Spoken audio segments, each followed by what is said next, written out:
દૂર દૂર સુધી કોઈ દેખાતું નથી દોસ્તો. અને જઈ ગયા છે આપણે વાટડા દાદાએ.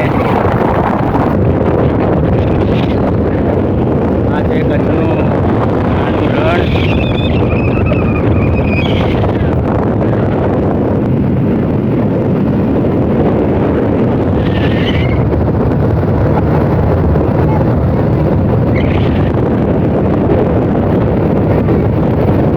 તો દોસ્તો તમે આ જગ્યા જોયેલી ના હોય તો દોસ્તો જોયેલી જ્યારે જોઈ હોય અને આગળ થઈને આવજો. નકર દોસ્તો અહીંયા તમે ના મળશો.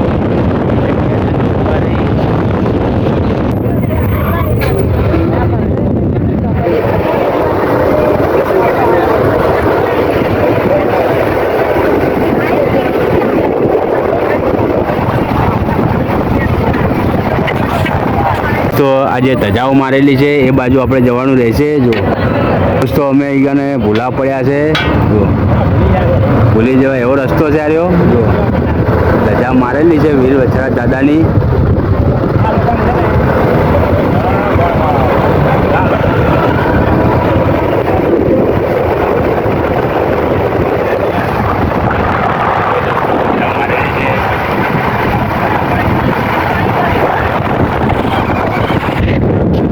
જો દોસ્તો આ છે મેન પ્રવેશ દ્વાર વીર વછરાજ દાદાનો. હવે આપણે દર્શન કરીશું વીર વછરાજ દાદાના. દોસ્તો આપણાને જેટલી માહિતી મળશે એટલી હું તમારી જોડે શેર કરતો જઈશ દાદાની. આપણે આ જગ્યાથી દોસ્તો અજાણ છીએ અને પહેલી વાર આપણે આ જગ્યા ઉપર આવ્યા છીએ દોસ્તો. જો દોસ્તો સોલંકી વીર વછરાજ દાદા. દોસ્તો વીર વછરાજ દાદા ગાયોની વારે આવ્યા હતા અને લડતા લડતા દોસ્તો અહીંયા દાદાનું ધડ છે. જો દોસ્તો આપણે દાદાના દર્શન કરી લઈશું.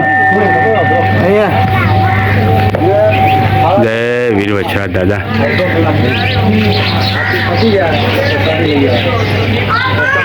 તો દોસ્તો આ છે દાદાનું નવું મંદિર નિર્માણ થઈ રહ્યું છે અને જૂનું મંદિર છે નીચે જે દાદાનું જૂનું સ્થાન છે. તો દોસ્તો વીર વછરાજ દાદાના આપણે દર્શન કરી લઈશું.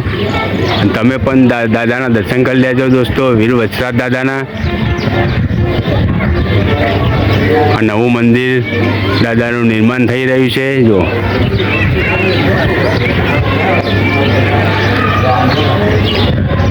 તો અહીંયા જે સંતાન પ્રાપ્ત માટે દાદાના બાધા માનતા રાખીને દોસ્તો જતા હોય છે. ત્યારબાદ દોસ્તો જે સંતાન પ્રાપ્ત થાય છે પછી દોસ્તો અહીંયા આવીને જે બાળકના ફોટા અહીંયા લગાવે છે. જો દાદાના આ વરખડી નીચે ફોટા લગાવેલા છે બાળકોના. જો જેના ઘરે પાયનું બંધાવ્યું હોય એ આવીને કંઈ ફોટા લગાવે છે. જો દોસ્તો સોલંકી કુલભૂષણ વીર વછરાજ દાદા.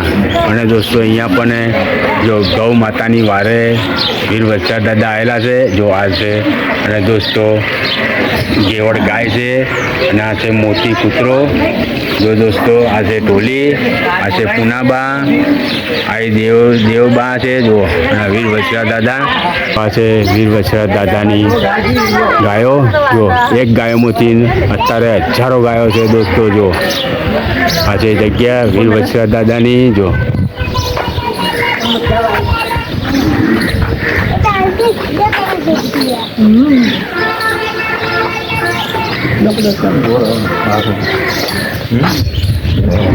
આ છે ગેવડ ગાયની સમાધિ છે. જો વીર વછરાજ દાદા જે ગાયની વારે ચડ્યા હતા એ ગાયની સમાધિ છે દોસ્તો. અહીંયા કને જોઈ શકો છો તમે. જો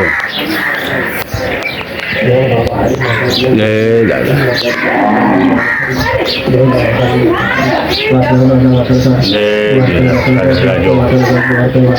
આ છે ગેવડ ગાય છે. જો વીર વછરાજ દાદા છે.